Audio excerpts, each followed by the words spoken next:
There is a moment in every relationship where silence becomes louder than words. You stop chasing. You stopped explaining. You stopped trying to fix what was never being met halfway. And suddenly, the avoidant who once felt in control starts feeling something unfamiliar: loss without drama, distance without closure, silence without pursuit. Not because you punished them, but because you finally chose yourself. And that shift doesn't just change the dynamic, it exposes everything that was being avoided all along. Because silence, when used correctly, doesn't scream, it reveals. Silence is often misunderstood as weakness, but in emotional dynamics, especially with someone who leans avoidant, it becomes one of the most powerful forms of communication. Not because it is loud, but because it removes what they have learned to depend on: predictable emotional reactions. For someone who is used to distance, control, and emotional space, your silence is not empty, it is active.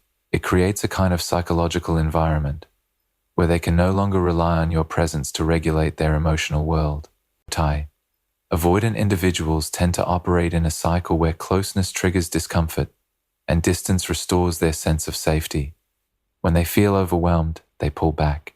When they feel pressure, they detach. And in many relationships, the other person unknowingly keeps the cycle alive by chasing, explaining, reacting, and trying to restore connection. That reaction becomes part of the structure. It reassures them that no matter how far they go, the emotional thread will still be pulled back toward them. But silence disrupts that entire structure. When you stop responding in the way they expect, something shifts internally. At first, it may not look like anything is happening. On the surface, they might even appear relieved or unaffected. But underneath that surface-level calm, the absence of reaction begins to register, because silence removes confirmation. It removes validation of their distance.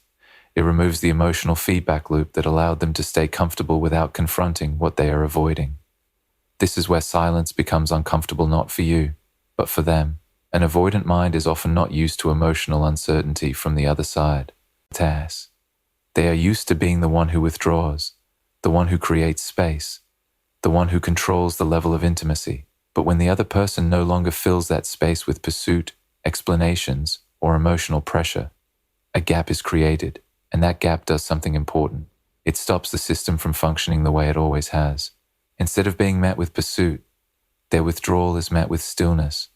Instead of being met with emotional escalation, they are met with calm detachment. And this contrast begins to register, not necessarily as immediate regret, but as internal confusion. Because for the first time, their behavior is not producing the usual outcome. Silence also forces the absence of control. Avoidant patterns often feel safe when they can predict emotional reactions. If they distance themselves and you chase, the pattern is confirmed. If they pull away and you explain, the pattern is confirmed. But when you stop participating in that cycle, the predictability breaks. And when predictability breaks, emotional control feels lost. That loss is subtle but significant. It creates an internal disruption that cannot be easily labeled. They may not say it.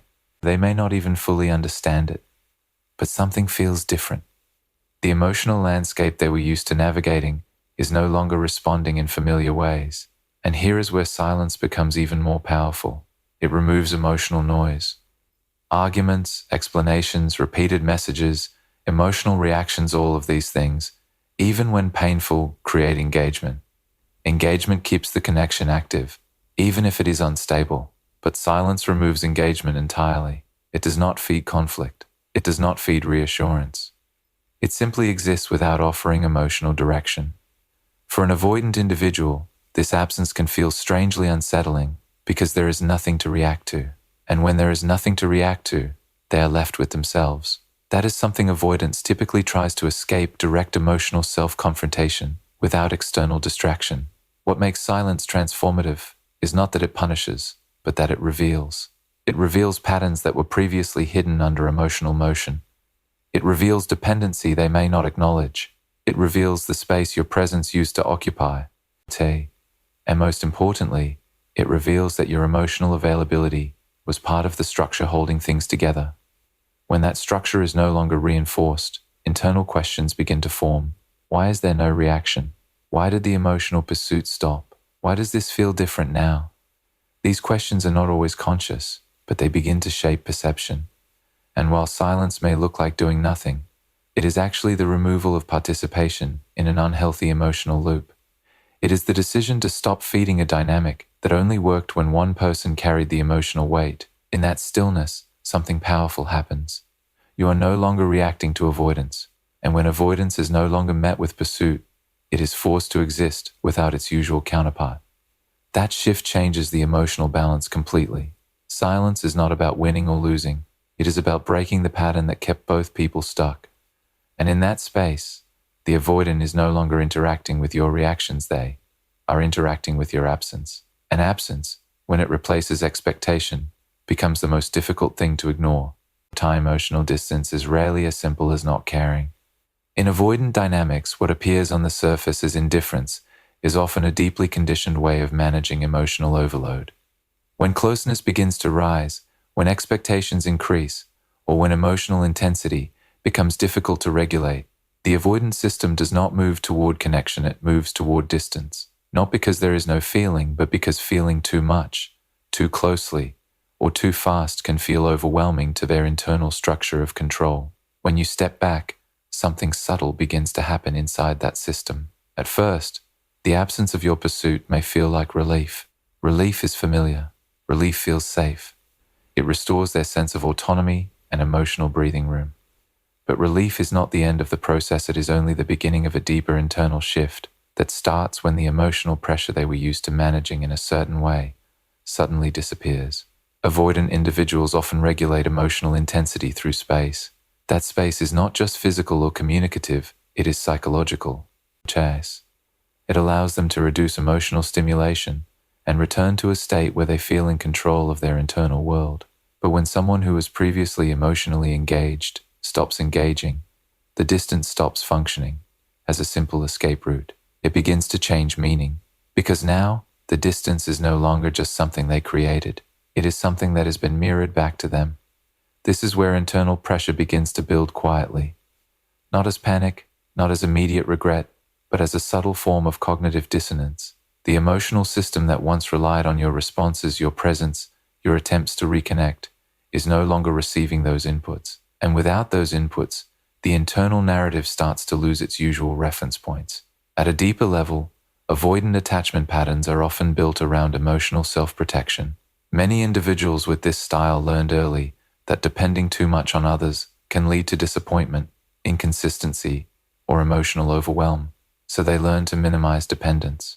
They learn to reduce vulnerability, and they learn to associate emotional intensity with discomfort rather than safety. But here is what silence changes. It removes the external emotional regulation they did not realize they were benefiting from. When you were still engaging, explaining, reaching out, trying to fix, trying to understand, you were part of a dynamic that allowed them to keep their distance while still having access to connection on their terms. That balance feels stable to an avoidance system. It allows them to stay in control while not fully losing the bond. When you stop, that balance shifts. Now there is no emotional pull from your side to counter their push. There is no reassurance of availability. There is no soft landing after withdrawal. Instead, there is space, and that space begins to generate internal reflection, even if it is uncomfortable or unacknowledged. This is where emotional pressure begins to surface not as outward expression, but as internal inconsistency. Thoughts may become quieter but more persistent, not necessarily about missing you immediately, but about the change in pattern. Humans are wired to recognize patterns, and when a familiar emotional pattern breaks, the mind does not ignore it. It tries to understand it. Potatoes. So instead of emotional certainty, there is now uncertainty. Instead of predictable interaction, there is unpredictability. Instead of controlled distance, there is unresolved space, and that unresolved space creates tension. That tension can manifest in different ways depending on the individual. For some, it appears as restlessness, a feeling that something is unfinished or unsettled. For others, it shows up as distraction or increased focus on external activities to avoid internal discomfort. And for some, it becomes a quiet loop of thoughts they cannot fully name, but also cannot fully ignore. What is important to understand is that this pressure is not caused by manipulation or emotional punishment. It is caused by disruption. The emotional system that once relied on a specific dynamic is now operating without it. And when that happens, the mind begins to process absence differently. Absence is no longer just space, it becomes contrast. Your silence highlights what your presence used to regulate. It highlights what your engagement used to stabilize. It highlights what emotional familiarity used to feel like. But instead of immediately translating into emotional expression, avoidant systems often process this internally first. They may not reach out. They may not express confusion. They may not show visible change. But internally, something is no longer balanced in the same way. And this is where emotional distance becomes powerful in reverse. Because distance, when no longer controlled by the avoidant person, begins to feel different. It is no longer an escape. It is no longer a boundary they set. It becomes a space that exists without their direction. That shift is subtle but psychologically significant. It creates internal awareness that the dynamic has changed, even if the emotional language to express that change is not yet accessible. So while on the outside, it may still look like detachment, indifference, or emotional neutrality, internally there is often a growing awareness that something familiar is no longer present. And that awareness is where reflection begins, not immediately as emotion, but as recognition that the previous emotional structure has been disrupted. In that disruption, emotional distance stops being a shield and starts becoming a question. Control in avoidant dynamics is rarely loud or obvious. It is not about domination in the traditional sense, it is about emotional predictability. The avoidant system often feels safest when it can anticipate outcomes without being emotionally overwhelmed by them. If they distance themselves and you chase, the outcome is predictable. If they withdraw and you explain, the outcome is predictable. Over time, this creates a subtle form of control where the emotional direction of the relationship is indirectly shaped by their level of withdrawal. What looks like independence is often also a structured way of managing emotional exposure. By keeping distance, they regulate how much closeness they have to feel at any given time. By limiting emotional engagement, they avoid situations where they might feel too exposed, too dependent, or too vulnerable. And because the other person often responds with pursuit or emotional effort, the system continues to function without disruption. But when reaction disappears, the entire structure begins to weaken. Silence is not just absence of communication, it is the removal of emotional feedback. And feedback is what allows control systems, even emotional ones, to function. If every withdrawal previously led to a reaction, then withdrawal itself becomes a reliable tool. It produces a known result. But when withdrawal no longer produces a response, the tool stops working in the same way. This is where loss of control begins, not as panic, but as uncertainty. Avoidant individuals are often not used to emotional unpredictability from the person they are distancing from. They are used to being able to read the emotional consequences of their actions. If they step back, they expect pursuit. If they reduce communication, they expect explanation. If they create distance, they expect emotional movement toward them. But silence breaks that chain. When you no longer react in the expected way, their internal model of the relationship no longer produces accurate predictions. And when prediction fails, control weakens, not because they suddenly lack power, but because the emotional environment no longer behaves according to the pattern they were accustomed to. This creates a subtle but powerful shift. They are no longer guiding the emotional direction through absence alone. At first, this may not be consciously recognized. Instead, it is experienced as confusion or disorientation. The same behavior that previously produced a certain outcome now produces none. The emotional system is still engaging in the same actions: distance, withdrawal, reduced communication, but the expected response is missing. And missing responses create uncertainty. Uncertainty is uncomfortable for avoidant attachment structures because it removes the sense of emotional predictability that helps them regulate closeness. When they cannot predict how you will respond, they cannot indirectly manage the emotional temperature of the connection. This is where silence becomes psychologically significant. It does not fight for control. It simply stops participating in the system that allowed control through reaction.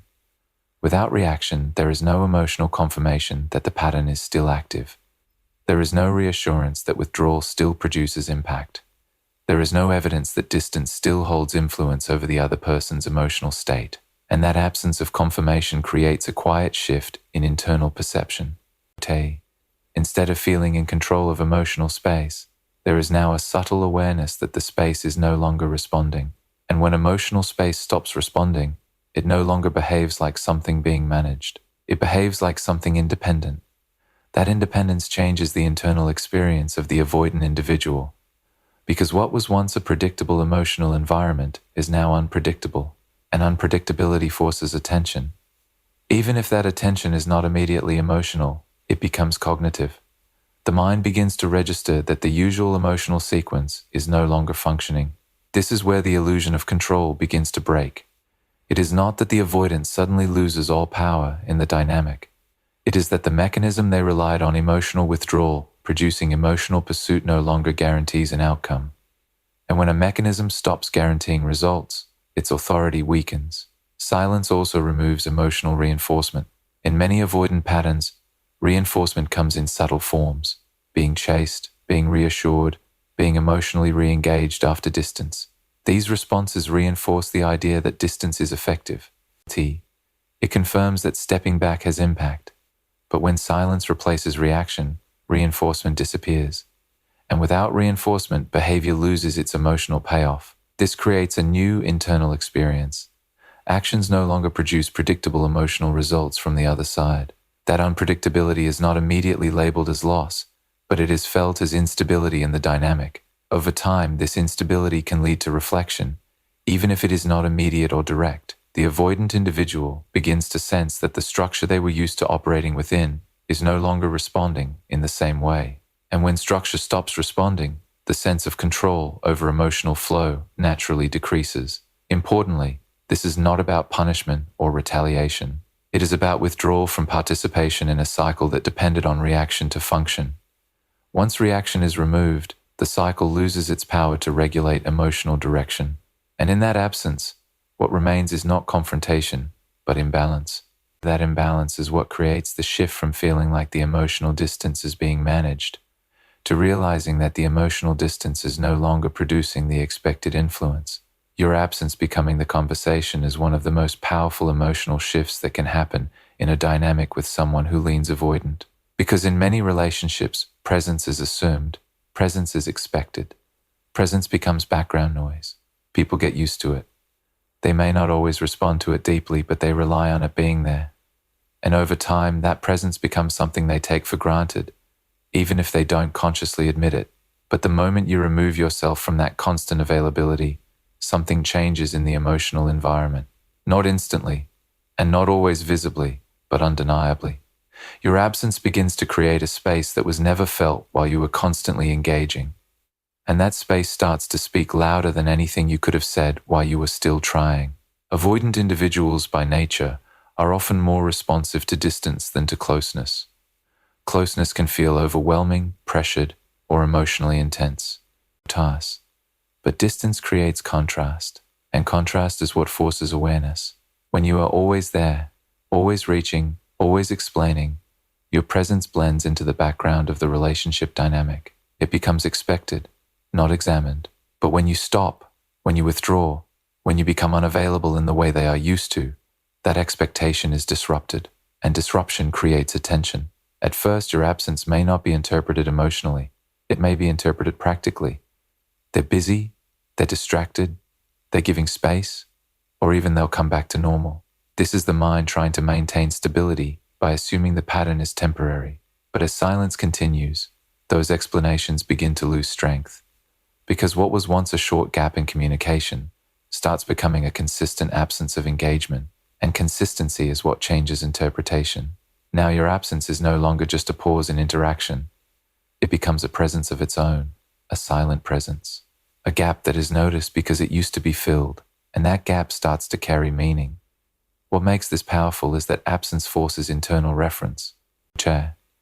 Instead of reacting to what you are doing, the avoidant individual is now confronted with what you are not doing. No messages, no emotional pursuit, no attempts to fix, no repeated explanations, no attempts to bridge distance. And in that stillness, the mind begins to compare, not necessarily consciously, but naturally. What used to be there is now missing. What used to be predictable is now uncertain. What used to be emotionally available is now absent. This comparison is where your absence begins to become the conversation. Because in the absence of your voice, your actions, and your emotional presence, the mind starts filling in meaning. Humans are not comfortable with emotional gaps. When something familiar disappears, the mind tries to understand why. And when there is no immediate explanation provided, it starts constructing one internally. For an avoidant individual, this can create an internal shift that is not loud but persistent. Instead of external conversations, there is internal processing. Instead of reacting to you, they begin reacting to the space you left behind. That space becomes emotionally active in a different way. It holds questions. It holds contrast. It holds memory. And memory becomes louder when it is not being interrupted by new interaction. Your absence begins to highlight patterns that were previously masked by ongoing engagement. Moments where they felt your presence but did not fully acknowledge it. Efforts you made that were taken lightly. Emotional availability that was assumed rather than valued. None of this is necessarily processed in real time during the relationship, but absence brings it forward in reflection. This is where silence becomes louder than words ever were, because words require participation from both sides. But absence does not. Absence creates one-sided awareness. It forces observation without immediate response. And that one-sided awareness often leads to internal questioning. Why is this different now? Why is there no reaction anymore? Why does it feel like something has shifted? Even if these questions are not fully formed, they exist as emotional undercurrents. And what makes this especially significant in avoidant dynamics is that absence removes emotional predictability. When you are present, your reactions, whether emotional, calm, or reactive, created a predictable environment. But when you are no longer engaging, that predictability disappears. And in its place, there is uncertainty. Uncertainty makes the absence more noticeable. Because now, there is no guaranteed return to the previous pattern. There is no immediate emotional correction. There is no reassurance through interaction. There is only space. And that space begins to feel meaningful. Over time, your absence becomes a kind of internal dialogue for them. Not because you are speaking, but because your silence is being interpreted. It becomes a reference point. It becomes something they measure against their previous experience of the relationship. It becomes the difference between how it was and how it is now. And that difference carries emotional weight. What once felt like background availability now feels like something missing. What once felt like constant presence now feels like noticeable emptiness. And in that emptiness, reflection begins to form, not always as regret, but as awareness that something in the emotional structure has changed. That is how absence becomes the conversation. Not through words, not through confrontation, but through the undeniable shift in emotional reality that happens when presence is no longer available to be taken for granted. When emotional engagement disappears from one side of a dynamic, the center of gravity shifts. What used to be an outward conversation between two people slowly becomes an inward process for the one who is left sitting in the silence. In avoidant dynamics, this shift is especially significant because it removes the constant external stimulation that often prevents deeper self-reflection. Instead of reacting to messages, explanations, emotional attempts, or pursuit, the avoidant individual is now left with something far less familiar, themselves without interruption. Inner conflict does not always begin as emotion. More often it begins as disruption. The system that once relied on a predictable pattern, distance followed by pursuit, withdrawal followed by reconnection, suddenly loses its rhythm. And when rhythm is lost, the mind tries to restore order internally. It starts asking questions, even if quietly, even if indirectly. Why is this different? Why is there no reaction this time? Why does this feel unsettled when it used to feel normal? These questions do not always rise to the surface in clear language. Instead, they appear as tension, restlessness, or a subtle sense that something is unresolved. The absence of external engagement removes distraction, and without distraction, internal processing begins to take over. This is where inner conflict quietly replaces outward emotional distance.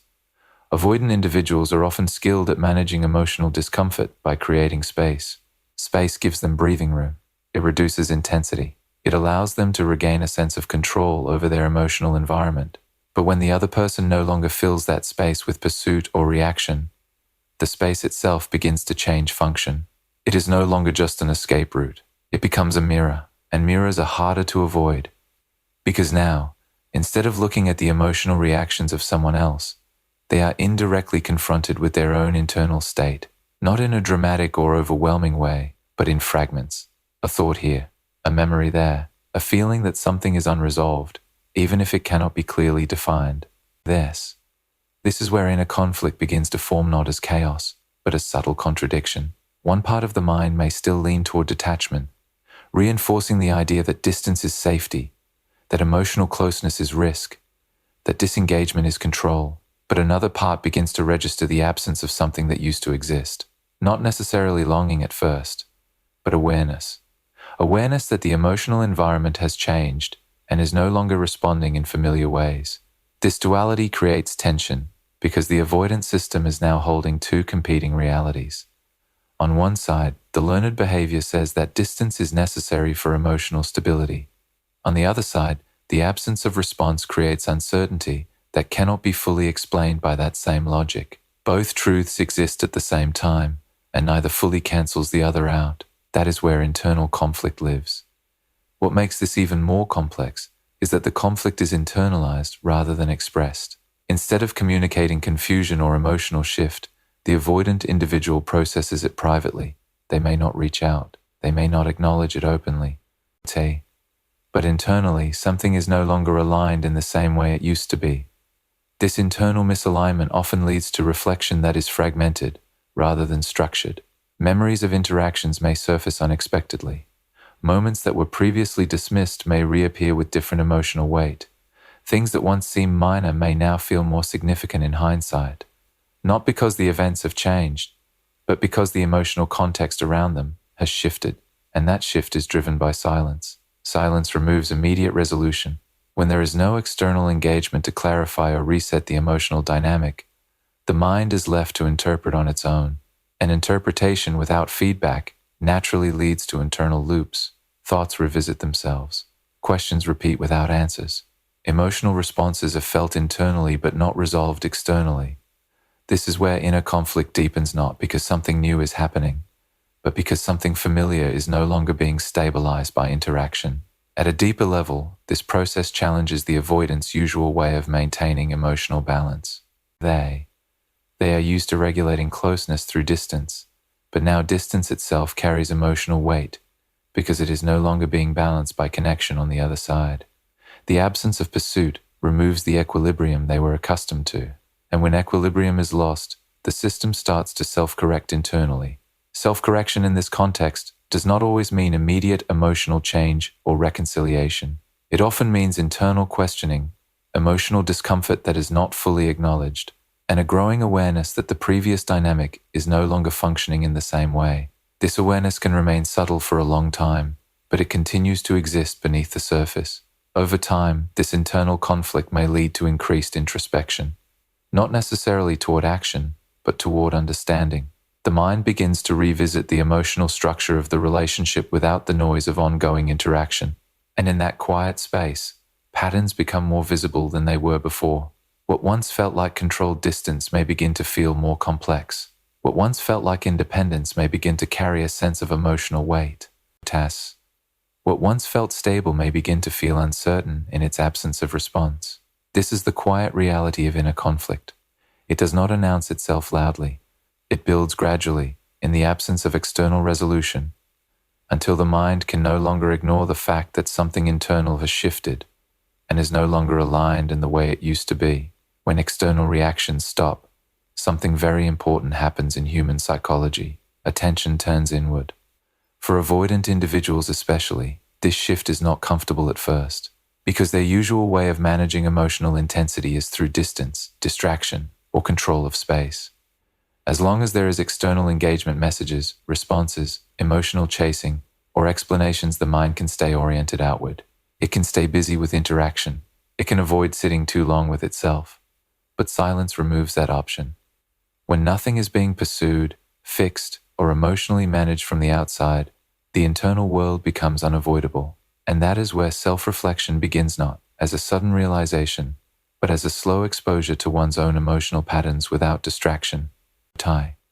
Avoidant attachment often develops as a protective adaptation. It teaches the individual to rely more on self-containment than emotional dependence. Over time, this can become a strength in terms of independence, but it can also become a barrier to emotional awareness, Because when someone learns to minimize emotional reliance on others, they also learn to minimize emotional exposure to themselves. Silence interrupts that avoidance mechanism. When you are no longer responding, no longer explaining, no longer emotionally engaging, the avoidant individual is left in a space where there is nothing external to process, no new conflict to analyze, no emotional energy to deflect, no reassurance to regulate the discomfort, just stillness. And stillness is where reflection begins. At first, this reflection is not structured. It does not arrive as clear understanding or emotional clarity. Instead, it appears in fragments. Small memories surface without being invited. Moments that were previously dismissed as insignificant may now feel different when viewed without the pressure of ongoing interaction. Conversations replay in the mind, but this time without immediate resolution. The emotional noise of the relationship is gone, so the mind starts noticing details that were previously overlooked. This is where self-reflection becomes unavoidable, because without external engagement, there is nothing to distract from internal processing. The mind begins to observe its own patterns, how distance was used, how withdrawal affected outcomes, how emotional space was managed, and how connection was maintained or interrupted. These observations are not always conscious or verbalized, but they begin to form in the background of awareness. What makes silence powerful in this stage is that it removes emotional cushioning. Normally, interactions soften reflection. If someone reaches out, the emotional system resets. If someone reacts, attention shifts outward again. But when there is no reaction, there is no reset. The internal process continues without interruption. And over time, this creates awareness of patterns that were previously automatic. For example, the tendency to withdraw when emotions intensify may become more noticeable not because it is being judged, but because there is no external engagement to distract from it. Satiety. The reliance on distance as a form of emotional regulation becomes clearer when there is no one chasing to balance it. The absence of reaction highlights the structure that was previously hidden inside interaction. Self-reflection in this context is not necessarily about regret or emotional confession. It is about recognition. Recognition that certain patterns exist, that certain responses are habitual, and that the emotional dynamic is no longer the same as it was when external reactions were shaping it.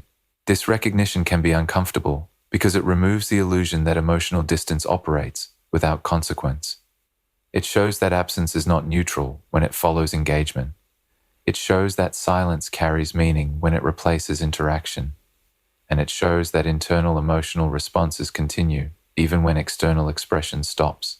For avoidant individuals, this realization often happens quietly. It is not always spoken or shared. It is processed internally, in moments of stillness, when there is nothing else demanding attention. A memory may trigger reflection. A pause in activity may create space for thought. A moment of loneliness or quiet may bring awareness of emotional shifts that were not acknowledged in real time. And this is where transformation begins, not through external pressure, but through internal observation. Silence does not force reflection. It allows it. It creates the conditions where reflection is no longer optional because there is nothing else competing for attention. In that sense, silence becomes a form of emotional clarity, not by providing answers, but by removing distractions that previously prevented questions from forming. Over time, this can lead to a deeper understanding of one's own emotional behavior. Not necessarily immediate change, but awareness that something within the internal system is visible now in a way it was not before. The emotional distance that once felt like control now reveals its structure. The absence that once felt like safety now creates space for observation. And the lack of external engagement now becomes the environment where self-reflection naturally unfolds. In that quiet space, without pursuit, without reaction, and without emotional noise, the avoidant individual is no longer only responding to the world outside them. They are, for the first time in that dynamic, left to observe the world within them.